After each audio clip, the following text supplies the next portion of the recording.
क्या पढ़ रहे थे? भैया वो आपने डेरिवेशन बताए थे वी का और आर का। ठीक।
बनाइए।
अगर जिनको क्वेश्चन क्लियर नहीं हो रहे, हैंडराइटिंग का प्रॉब्लम हो रहा, हम क्वेश्चन पढ़ते रहे।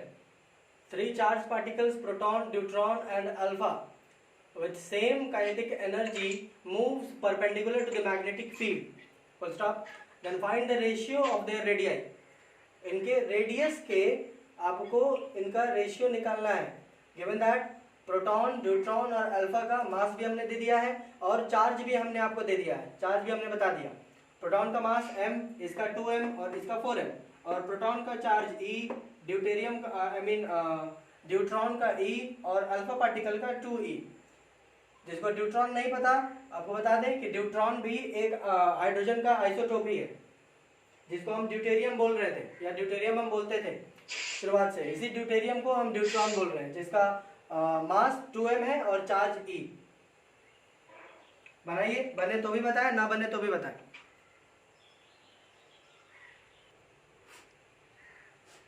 बन गया सभी से?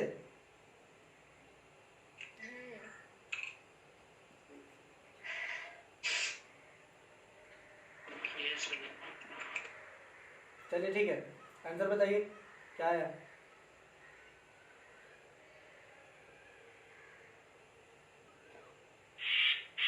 मेरा 1:2:2 आया।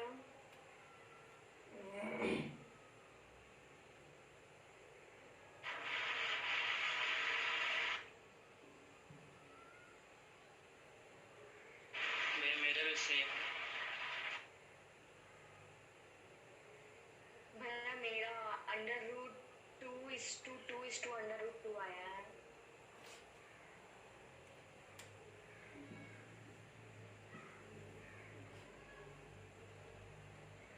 चलिए ठीक है, हम सॉल्यूशन कर रहे, देख लीजिए। रेडियस निकालने का हमने कल आपको फॉर्मूला बताया। सबसे मुख्य जो फॉर्मूला था रेडियस निकालने का, दैट वाज mv/qb।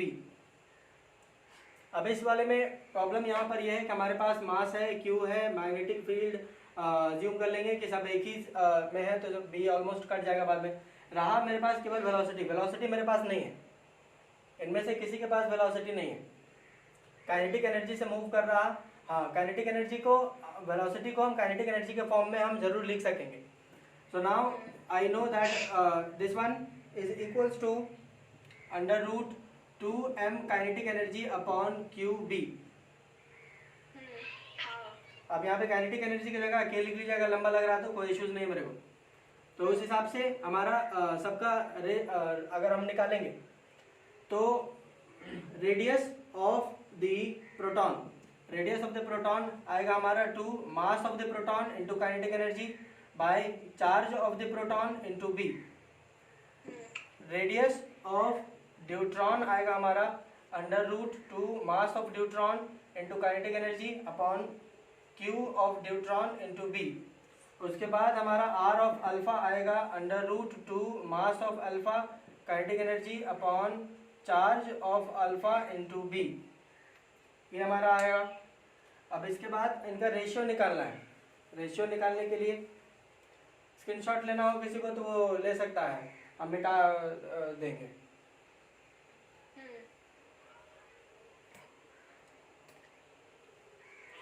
हम फिर से लिख दे रहे हैं, आप ले लीजिए।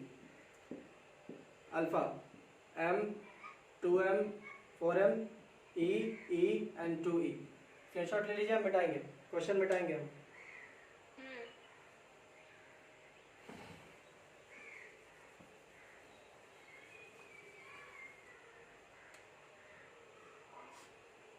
हमें निकालना है rp /rd r अल्फा।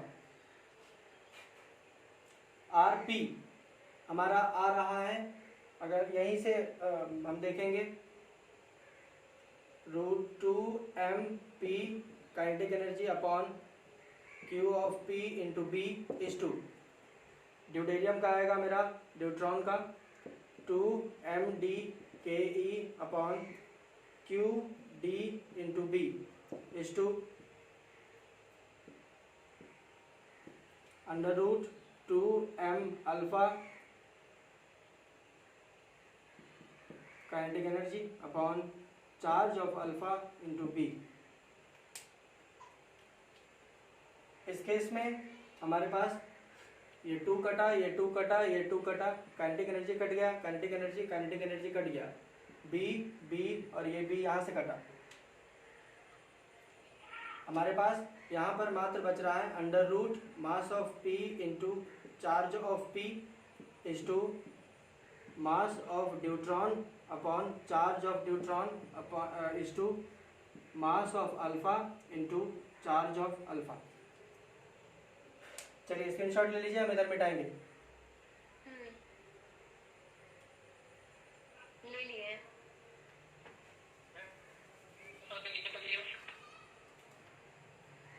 जिसने स्क्रीनशॉट ले लिया है ग्रुप में डाल दीजिएगा।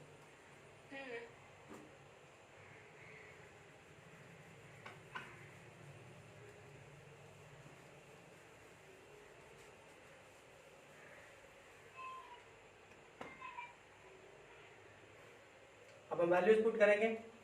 मास ऑफ प्रोटॉन था हमारा m upon charge of proton था हमारा एक इलेक्ट्रॉन।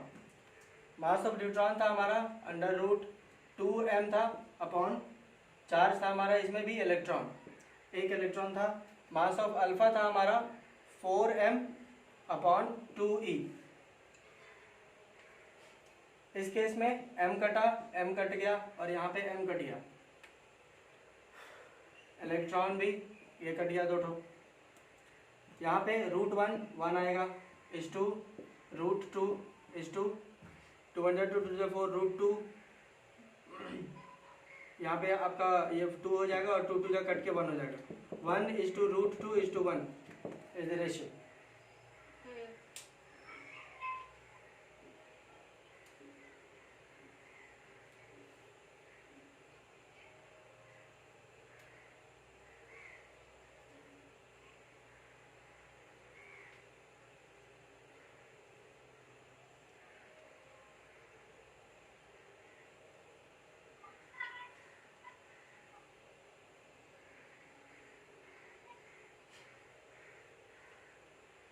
स्क्रीनशॉट ले लीजिए, किसी को दिक्कत है तो वो बोल सकता है।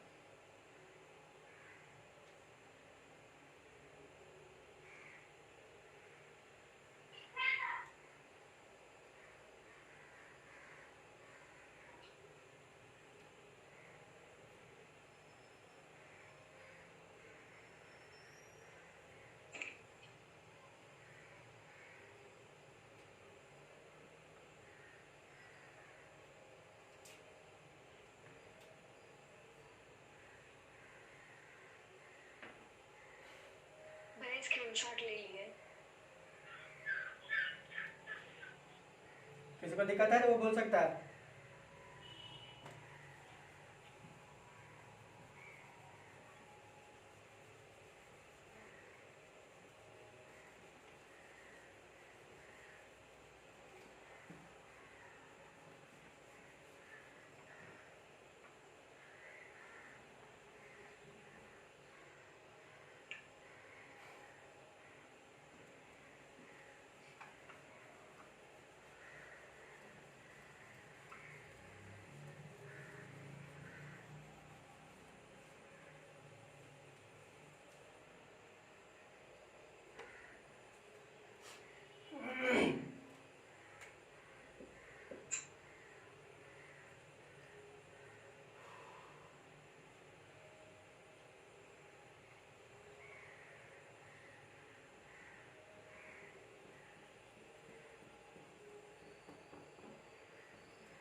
The second question and the second type.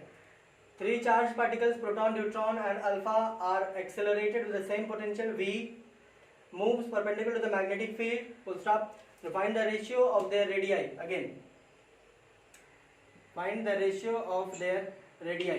Same question. आपको ये P, D और अल्फा इनके वैल्यूज आपको पिछले वाले में बता चुके, अब चाहे तो हम फिर से बता दे रहे हैं।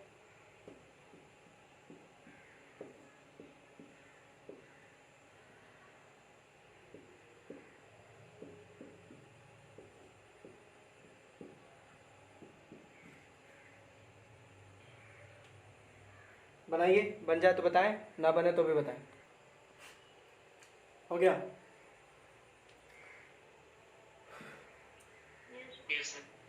यस भैया।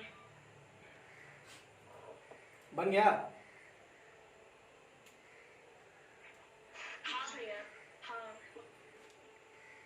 चलिए आंसर बताइए।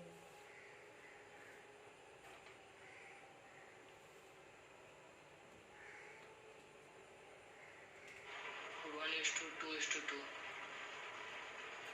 यस भैया।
क्लियर है? हाँ भैया। हाँ यस भैया। चलिए ठीक, ये भी कटा, ये भी कट गया, 2 2 2 कट गया, बी स्क्वायर और ये बी स्क्वायर कट गया। केवल बच गया हमारे पास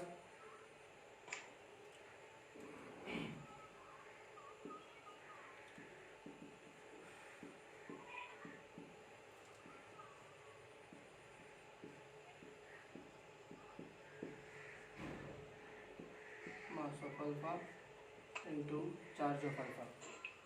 क्लियर है? हाँ। ठीक, वैल्यूज पुट करेंगे हम।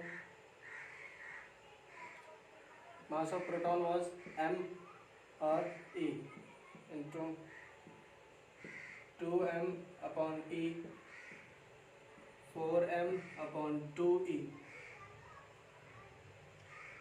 ये m कट गया, ये m कट गया और ये m कट गया, ये 2 1 जा 2 और ये 2 2 जा 4, ये e कटा, ये e कटा और ये e कटा। यहाँ पे कुछ नहीं बचा, 1, यहाँ पे बच गया √2 और यहाँ पे बच गया √2। आंसर 1:√2:√2।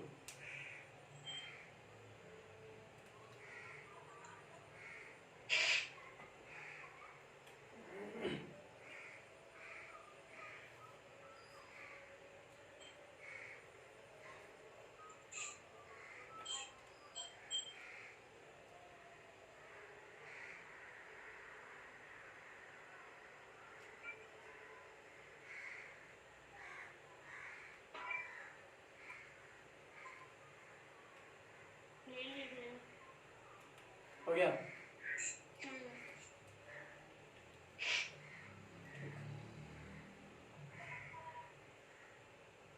स्क्रीनशॉट ले लीजिए। ले लिए भैया।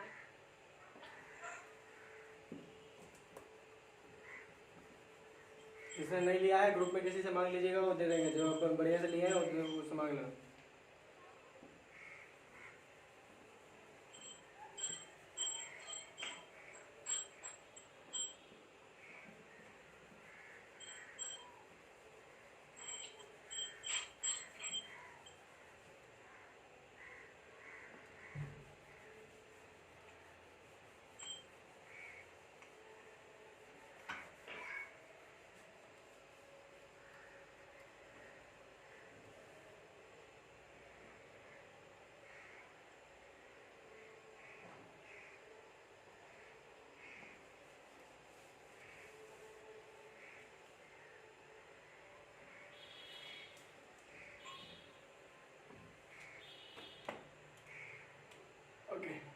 I'm putting you the same question.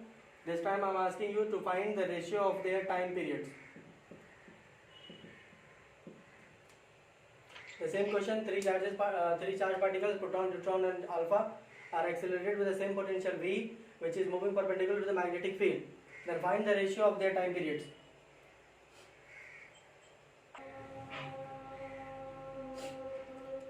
हम फिर से बोल रहे हैं, हमें मालूम है कि time period is equals to 2 pi m upon QB.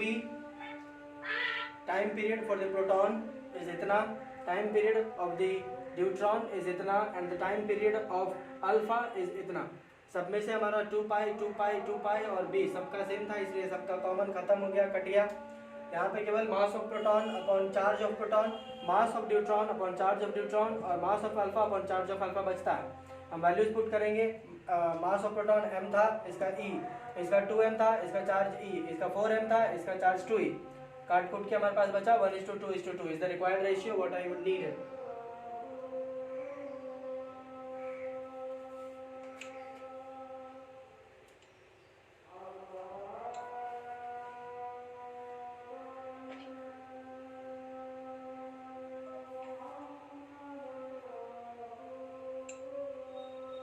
मैं ले लिया स्क्रीनशॉट.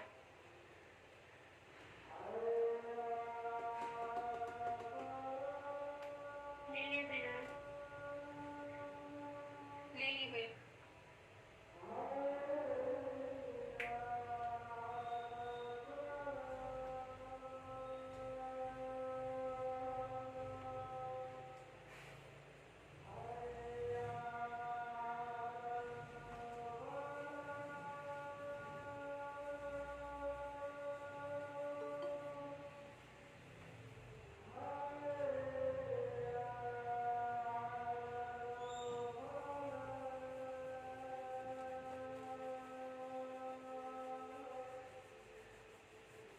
इस तरीके के ढेरों क्वेश्चन आ सकते हैं. हमने टाइम पीरियड तक किया, हो सकता है आपको फ्रीक्वेंसी तक पूछ दे, तो फ्रीक्वेंसी वाला भी पूछेगा तो इसको केवल टाइम पीरियड को उल्टा कर देना. इसका जो रेशियो होगा इसको रेसिप्रोकल कर दीजिए, फ्रीक्वेंसी का आ जाएगा.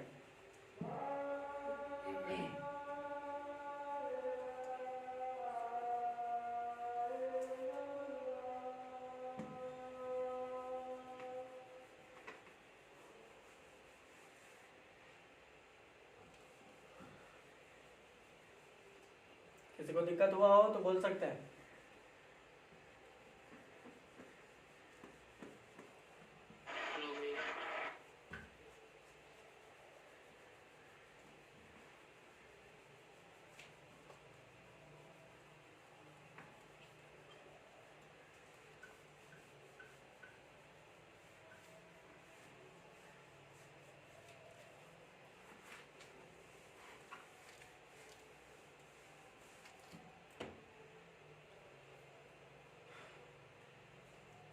Okay.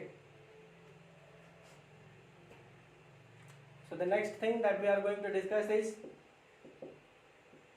time spent in a magnetic field. Time spent in a magnetic field. कहने का मतलब और तात्पर्य यह है कि जब हमारे पास एक पूरा मैग्नेटिक फील्ड होता है तो उसमें हम जब चार्ज को प्रोजेक्ट करते हैं तो प्रोजेक्टेड चार्ज जो है वो पूरा घूम जाता है. ठीक है, वो पूरा का पूरा घूम जाएगा. बट अगर हम एक पार्शियल मैग्नेटिक फील्ड दें, अगर हम पार्शियल मैग्नेटिक फील्ड देंगे तो वो कितने समय के लिए टाइम पीरियड उसका क्या रहा, कितने देर वो मैग्नेटिक फील्ड में अपना समय बिताया. अगर पूरा घूम करके आ जाता है तो हमारा जो है टाइम पीरियड हो जाता है 2 पाई r के रेस्पेक्ट में. लेकिन अगर थोड़ा सा ही घूमता है या हल्का सा घूमता है या सर्कल से हाफ सेमी सर्कल से ज़्यादा घूम गया, सेमी सर्कल से कम घूम गया, तब हमारा टाइम पीरियड कितना होगा. सवाल ये है और कॉन्सेप्ट ये है हमारा पूछने का कि हमें ये निकालना है कि इतने लेंथ ऑफ पाथ के लिए हमारा टाइम पीरियड क्या रहा. चार्ज का, पॉजिटिव चार्ज का या नेगेटिव चार्ज, कुछ भी हो, पॉजिटिव हो चाहे नेगेटिव हो, अगर आपका चार्ज घूमा है तो उसने कितने देर में इतना रास्ता चुना, पूरा का पूरा कवर किया. मे बी कि वो पूरा का पूरा कवर कर ले, तो पूरा का पूरा सर्कल कवर करने के लिए हमने कल बताया. आज हम ये बात करेंगे कि अगर थोड़ा सा कवर करता है पूरा सर्कल ना कवर करके इतना कवर किया, इतना कवर किया, इतना कवर किया, इतना कवर किया, तो क्या टाइम लगा उसको, what is the time period in this, हम ये देखने की कोशिश करेंगे।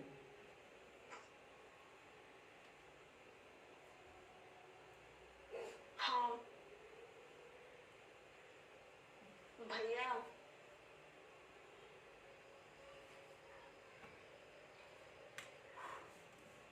भैया, भैया कुछ बोलना है। भैया सॉरी भैया, वो कल शायद कुछ बोल दिए हम लोग को। हाँ भैया सॉरी।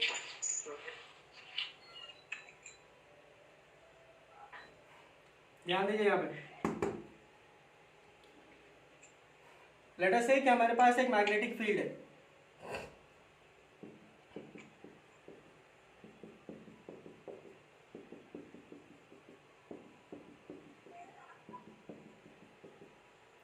आई होप कि आपको डायरेक्शन समझ में आ रहा होगा, magnetic field is going inside. What am I doing over here कि इस बार हम एक पॉजिटिव चार्ज लेते हैं,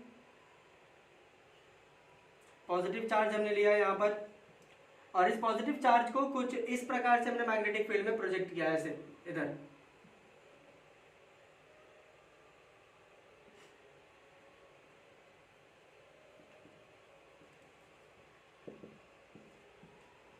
कुछ ऐसे हमने प्रोजेक्ट किया।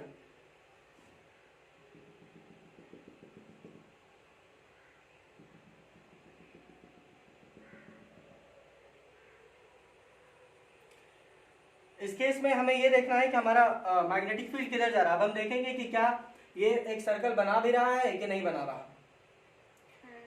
ये चार्ज जब हम इसको इस डायरेक्शन में भेजेंगे, when I send it to this direction, इस डायरेक्शन में जब हम भेज रहे हैं तो कितना, अगर लेट मी से कि इसको हमने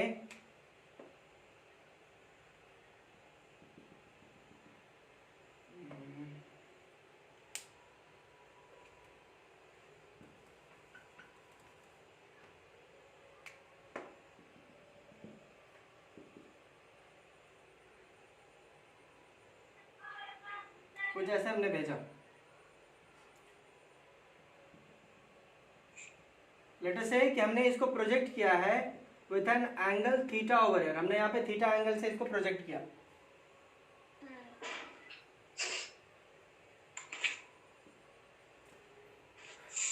ये हमने थीटा एंगल प्रोजेक्ट किया। अब ये थीटा एंगल से हम प्रोजेक्ट कर रहे हैं, तो सबसे पहले मेरा मकसद ये बनता है कि हम इसको देखें कि क्या इसका मैग्नेटिक फोर्स किधर लग रहा। तो हमारा राइट हैंड पाम रूल से हम पता कर सकते हैं, हमने मैग्नेटिक फील्ड को अंदर भेजा और हमारा वी मूविंग चार्ज का डायरेक्शन दिस साइड है, तो हमने उधर कर दिया, और हमारा पाम जो है वो कुछ इस प्रकार है इधर। तो उस हिसाब से हमारा जो फोर्स लगेगा वो कुछ इस प्रकार से इधर लगेगा। This will be my direction of force. अब इस चार्ज का मंशा ये है कि वो उधर जाए, फोर्स इसको इधर लग रहा है, तो आपका चार्ज थोड़ा सा ऐसे मूव कर जाएगा दिस वे। मतलब ये कि ये अब कुछ इस प्रकार से मूव करेगा, कुछ ऐसा। इसके हर पॉइंट में कुछ ऐसा ही मोशन आपको कहीं पर भी आप देखेंगे तो ऐसा ही आएगा। अगर आपका फोर्स आपका इधर लग रहा दिस वे,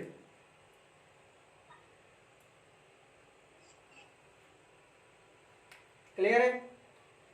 हाँ हाँ भैया।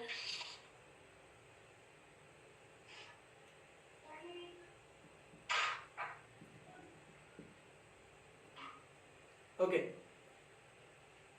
सो ओवर हियर अब आप देखेंगे कि क्या ये पूरा का पूरा सर्कल कंप्लीट करेगा, तो जवाब है नहीं, पूरा का पूरा सर्कल कंप्लीट नहीं करेगा, बिकॉज कि इस साइड में मैग्नेटिक फील्ड है, यहाँ पे मैग्नेटिक फील्ड है ही नहीं, जिसके कारण उसको मैग्नेटिक फोर्स नहीं मिलने जा रहा।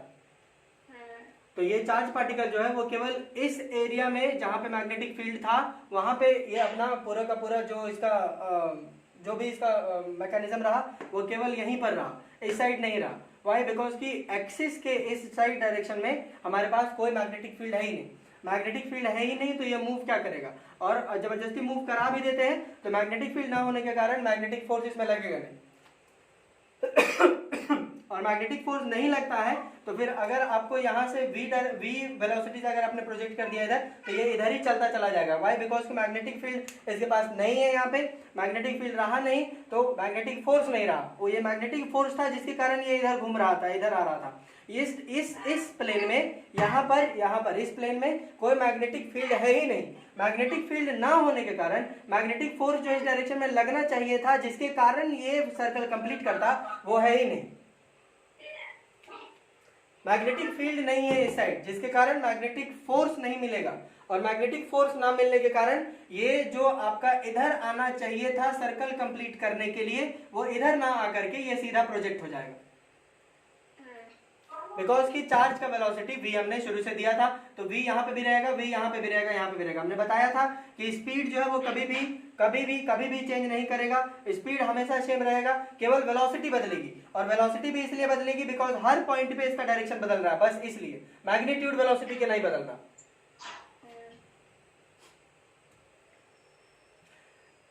इस हिसाब से जब चार्ज इधर मूव कर जा रहा तो मुझे क्लियरली साफ पता चल रहा है कि इसका अगर ये मूव करता या नहीं भी मूव कर रहा, मान नहीं भी मूव कर रहा, तो ये आपका एक अपर्चर है, तो अपर्चर का भी एक रेडियस होता है। और अगर अपर्चर का रेडियस होता है, ये आपको समझ में नहीं आ रहा है, तो ये आप मान के चले कि यहां से आपको जो है वो एक कंप्लीट, अगर ये कंप्लीट करता तो इसका कहीं ना कहीं सेंटर पॉइंट जरूर होता। लेट अस से कि इस सर्कल का सेंटर पॉइंट यहां पर आता, हमने इस सेंटर पॉइंट को हम C बोल दे रहे हैं। यहां से जो मैग्नेटिक फील्ड में घुसा था इसको हम A बोल दे रहे हैं, और यहां पर जो बाहर निकला इस पॉइंट को हम B बोल दे रहे हैं।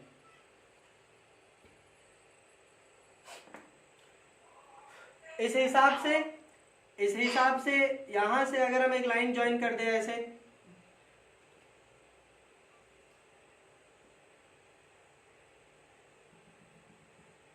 तो दिस बिकम्स माई R, और यहां से हम इस प्रकार से ऐसे भी ज्वाइन कर सकते हैं, दिस बिकम्स माई R। इसको भी हम R ही बोलेंगे।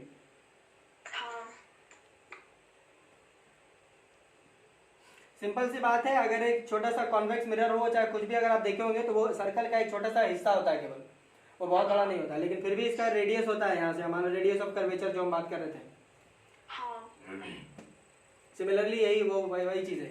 हाँ, जिसको अगर ये लग रहा होगा कि इस पर हमने सेंटर क्यों नहीं माना, तो यहाँ पे सेंटर मानने की कोई गुंजाइश नहीं। आपको कैसे पता कि यही होगा? अगर आप इसको सेंटर मान लीजिएगा, अगर आप इसको सेंटर पॉइंट मान लो, अगर इस लाइन को अगर आप सेंटर मान लेते हो तो आपका चार्ज ऐसे से ऐसे मूव किया तो आप तो बोल दीजिएगा कि ये सेमी सर्कल हो गया। अगर आप इसको सेंटर पॉइंट मान लेते हो, यहाँ से यहाँ ऐसे इसको सेंटर पॉइंट मान लोगे तो ये आपका रेडियस हो जाएगा और ये भी आपका रेडियस हो जाएगा। बोले तो यहाँ मानते हो तो ये रेडियस और यहाँ से यहाँ ये रेडियस हो जाएगा। और अगर दोनों रेडियस के लॉन्ग आप यहाँ से यहाँ चलवा दिए चार्ज को, इसका मतलब है कि आपने सेमी सर्कल बनवा दिया। जबकि सेमी सर्कल है कि नहीं है मुझे तो पता ही नहीं।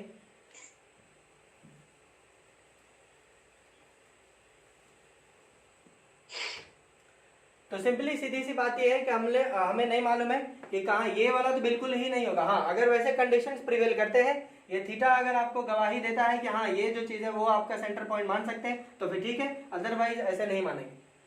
इसलिए हमने यहाँ पे सेंटर पॉइंट माना, हमने एज्यूम किया है कि हमारा सेंटर पॉइंट है, कुछ ना कुछ तो सेंटर होबे करेगा, लेकिन यहाँ पे होगा ये मानना बेवकूफी हो जाएगी। तो हमने यहाँ पे मान लिया सेंटर पॉइंट, हमने यहाँ पे मान लिया C। Let us do some kinds of namings, कुछ और नेमिंग हम कर लें। A B C कर लिए हैं, लेट अस से ये D है, ये E है, ये F है, ये वाला यहां से जो आया इसको हम G बोल दे रहे हैं।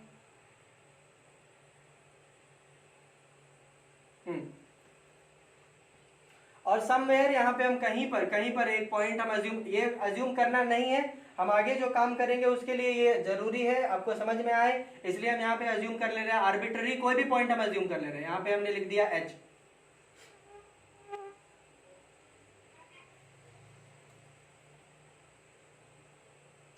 चलिए, अगर ऐसा है तो आप देख सकते हैं कि by symmetry it is clear that the angle through which the cube is projected is the same angle through which it will be emitted. Emitted बोले तो बाहर निकलेगा. मीनिंग टू से दैट कि अगर हमारा ये समझ लीजिए, ये अगर आपका थीटा है तो वर्टिकली अपोजिट एंगल से ये भी थीटा निकल रहा. हाँ. और हम कह रहे हैं कि जिस एंगल से घुसा है उसी एंगल से बाहर निकलेगा. मैंने यहाँ पे अगर हम थीटा बोल रहे हैं, ठीक है, तो फिर ये भी मेरा थीटा हो जाएगा. वर्टिकली अपोजिट एंगल थीटा हो गया.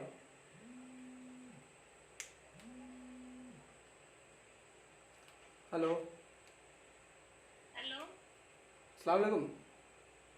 वालेकुम सलाम. हाँ भाभी. आइए ना.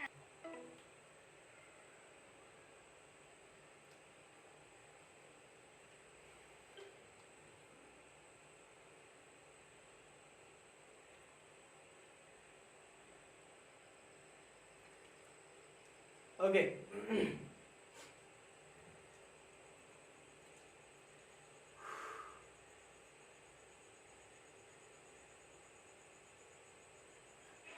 फाइन. चलिए, तो हमने कहा कि जिस एंगल से हमने प्रोजेक्ट किया है उसी एंगल से ये बाहर निकलेगा. तो थीटा ये है तो ये भी थीटा हो गया.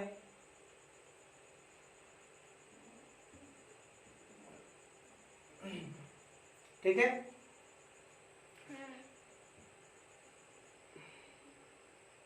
ओके.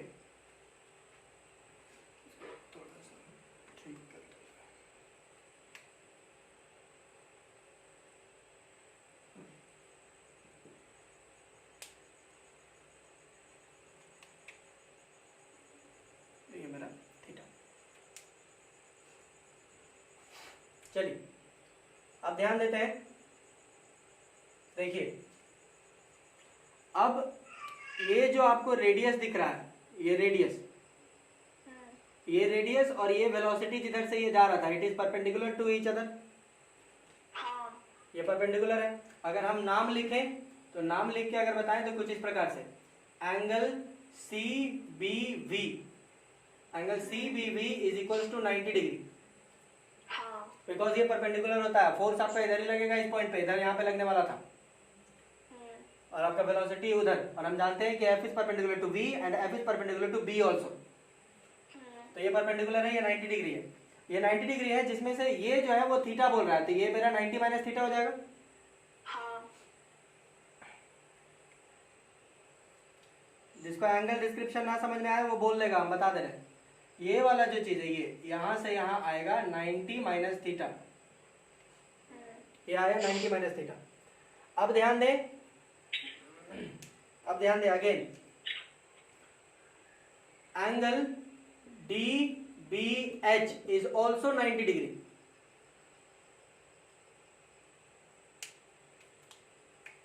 DBH ये वाला, हाँ. ये भी 90 डिग्री. इस 90 डिग्री में से खास बात ये है कि ये है मेरा 90 माइनस थीटा, तो ये कितना हो जाएगा?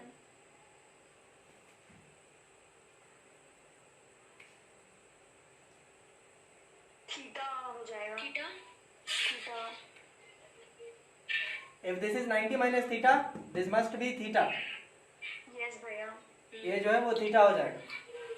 और सिंस कि ये वाला एंगल, ये वाला एंगल, ये वाला एंगल, ये वाला एंगल सेम है, तो हम ये भी बोल सकते हैं कि यहाँ पर भी मेरा कुल मिला के कैलकुलेशन करेंगे तो थीटा आएगा. जैसा कैलकुलेशन हमने यहाँ पर किया है, सेम टू सेम एग्जैक्टली यहाँ पर भी कैलकुलेशन करेंगे तो थीटा आएगा. देख लो, ये जो चीज है यहाँ से देखो, ये वाला और ये वाला 90 डिग्री है. यहाँ से यहाँ, यहाँ से यहाँ 90 डिग्री है. तो यहाँ से यहाँ ये जो चीज है, ये अगर 90 डिग्री है तो ये वाला आएगा मेरा 90 माइनस थीटा. अब हम FAH कंसिडर करेंगे. FAH ये वाला, FAH टोटल 90 डिग्री है जिसमें से एक आधा एंगल है 90 माइनस थीटा, तो ये भी थीटा होगा. अब देखेंगे in triangle CBA, sum of all these three angles must be equals to 180 degree. By ASP angle sum property of triangle, I can say that theta plus theta यहाँ पे आएगा 180 minus 2 theta, 2 theta, हाँ। ये इतना का angle बनेगा 180 minus 2 theta. इसका मतलब ये है कि आपका चार्ज जो है, आप ध्यान से देखेंगे तो आपका चार्ज जो है वो यहाँ से इस एंगल से, इस एंगल से यहाँ से ऐसे करके यहाँ तक ऐसे घूम गया है। आपका एंगल इस पॉइंट से ऐसे करके घूम गया। आप देखिएगा यहाँ से इस पॉइंट पे जैसे जैसे घूमता जाएगा, उठता जाएगा, उठता जाएगा, ऐसे पूरा घूम गया। ठीक है, हाँ। ठीक। इस 180 माइनस 2 थीटा को रेडियन फॉर्म पे लिखेंगे तो हम इसको लिख सकते हैं कि 2 pi minus theta, sorry pi minus 2 theta. हाँ। 180 डिग्री को हम पाई बोल सकते हैं, तो पाई माइनस 2 थीटा। हाँ। चलिए ठीक, स्क्रीनशॉट ले लीजिए, हम मिटाएंगे।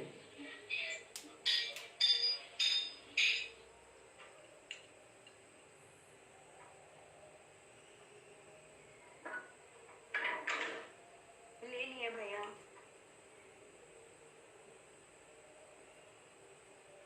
ले लिए भैया।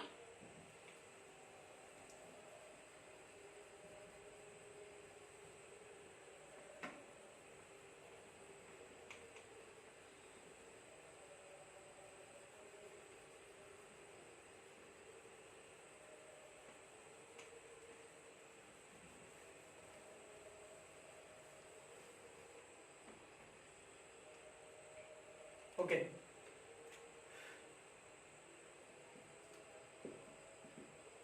कंप्लीट सर्कल होता तो मेरा टाइम पीरियड कितना आता?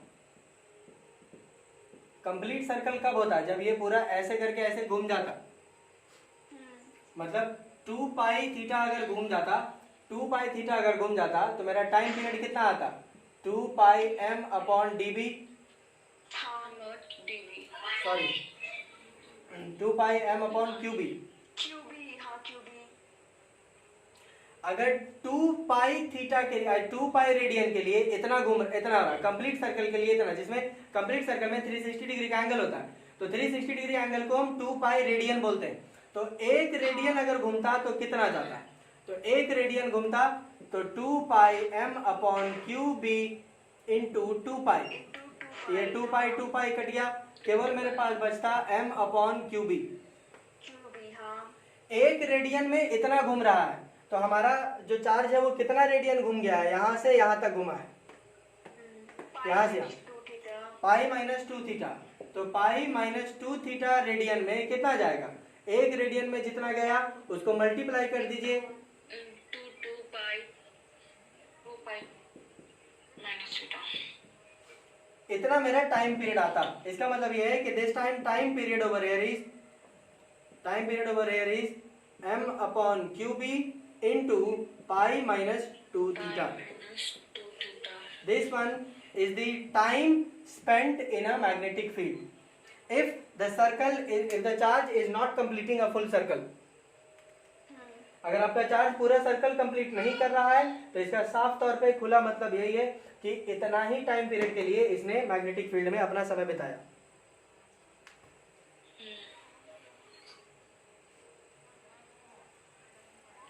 किसी को नहीं समझ आया है तो वो बोल सकता है।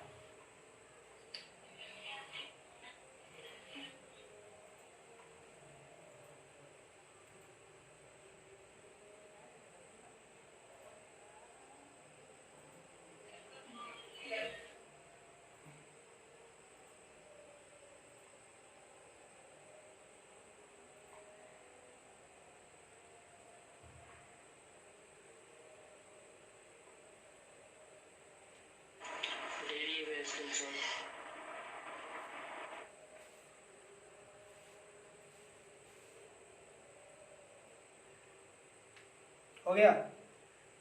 हाँ। चलिए ठीक है, we'll keep this much only for today. That's all. Thank you. भैया